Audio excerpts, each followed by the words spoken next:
Gamers, welcome back. It's me, your boy Waddles. Today, I'm coming at you with another tutorial. In today's video, I'll be showing you how to build an automatic pumpkin or melon farm. Either one, it's the same thing. We're doing today's tutorial over on Bedrock Edition because this is a Bedrock Edition farm. But guess what? Good news, Java Edition gamers. If you follow the guide, you've seen this farm. You already know. This farm works on Java Edition too. Today, we'll be building the smallest version of this farm that I would recommend building. But technically, you could build it smaller, and definitely, you absolutely could tile this and make it a whole lot bigger.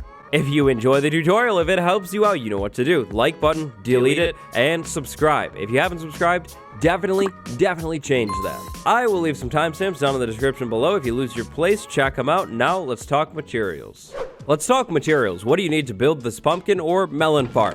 Well, inside of this chest are all of the supplies in exact amounts. We'll start right up here. For plants to grow, you need water. You have a couple different options when it comes to the water sources in this farm. If you wanted to, you could do solid water blocks. That would definitely work. Or you could spice things up a little bit more, get a little bit more fancy, and waterlog some staircases. That's what we're going to do. If you're doing that too, you need 8 of them. You'll also need 8 observers, 8 pistons, 8 blocks that can transmit a redstone signal, so like a solid building block, cobblestone, wood plank, smooth stone, that'll do, and then 8 redstone dust. This farm is going to run automatically. It'll harvest things and then throw those things on the ground. That's a problem. We want those things picked up. To pick up our items, this is what we'll need right here.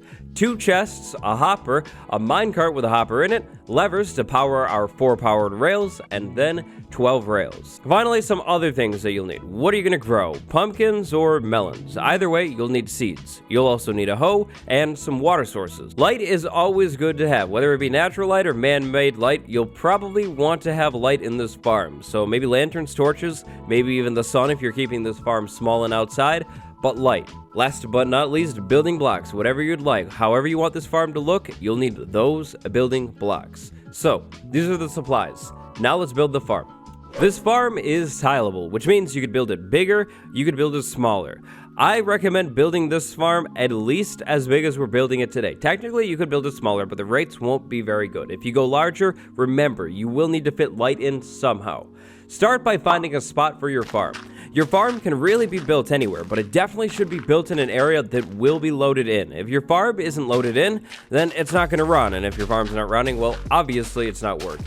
Once you found the perfect spot for your farm, start by digging down into the ground at 2 blocks. You'll need a 4x4 area that is 2 blocks deep, just like this spot right here. After you've dug everything down, pick a side. What side? It doesn't matter. Dig down 1 more block and then place a hopper going against the side block. So, just like that. Then we'll move over to this side, dig out here, here, and here, and then here, here, and here. Then we'll place a chest right there, and then another chest right there. All of the items that go into this hopper should then be moved into the chest, just like that. That's perfect. So with that good and set up, now it's time for the item collection rail line.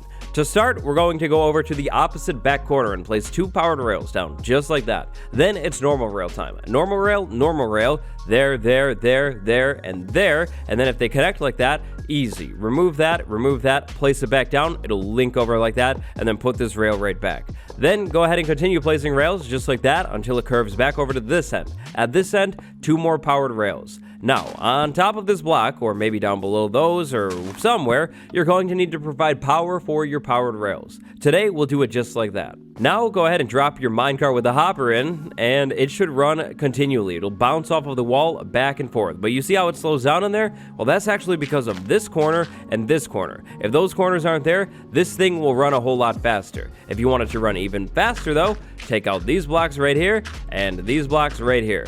Now the hopper minecart won't hit anything, and it'll run pretty quickly through here. The final thing that I would recommend doing down here before you do anything else is light sources. Put a light source over there and one over here just to make sure it's nice and bright down there. We wouldn't want a baby zombie to spawn down there and get in the way of the minecart. After finishing the collection system though, it's time for the redstone. Temporary block right here, temporary block right here. Then we place an observer facing down. Coming off of this observer, place another temporary block and then another observer facing down.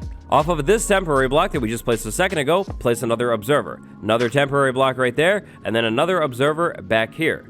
Now, pretty much the same thing. Another observer off of this temporary block, and then moving forward, we have another observer. Again, all facing down, and then finally, the final row. What we'll be creating here is basically a pattern of observers and pistons. No matter what you do, you want to end up with something that looks like this. A grid of 8 observers, all facing down. Now you can go ahead and remove those temporary blocks and jump down here. Next up, to finish things off, we'll need pistons facing down everywhere that the observers aren't, right next to the observers. When you're done with everything, you should have a solid ceiling or floor of pistons and observers. Next up, we can go ahead and fill this area in with dirt. All of it. It all should be dirt. Now we're actually almost done with our farm, but if we want the plants to grow, we need water, and that's where the staircases come in. We'll place a staircase right there, then we'll place another staircase and another one right there. I'm going to place them like this so they all link together, because then if I put the water in here, the water will actually stay inside of the staircases, which is perfect. I could actually dig out these blocks and build over here, and this water wouldn't go anywhere. Now this is a really small version of this farm, so technically you actually don't need more water sources on the other side, but I'm into symmetry, so I'm going to go ahead and put the water sources on this side. A water source can hydrate blocks up to 4 blocks away, which means a water source right here can hydrate this block over here, but not the one past it, if it were dirt. Anyways though, I have water trenches on both sides. With this small of a farm, you don't have to, but I'm going to do it anyways. Time for a little bit more redstone. On top of every single observer, place a solid block that can transmit redstone, just like that. Then, on top of every single piston, place a redstone dust. So now we have another pattern. From the top, this is what our farm looks like now.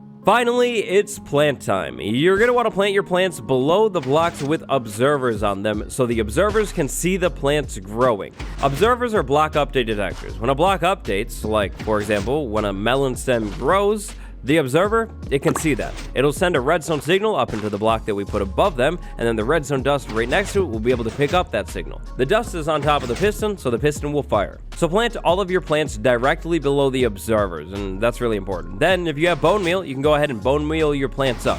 When you bone meal the stem, the pistons will actually fire, and that's because the observer is seeing a block update. That is perfect. That's exactly what we're going for.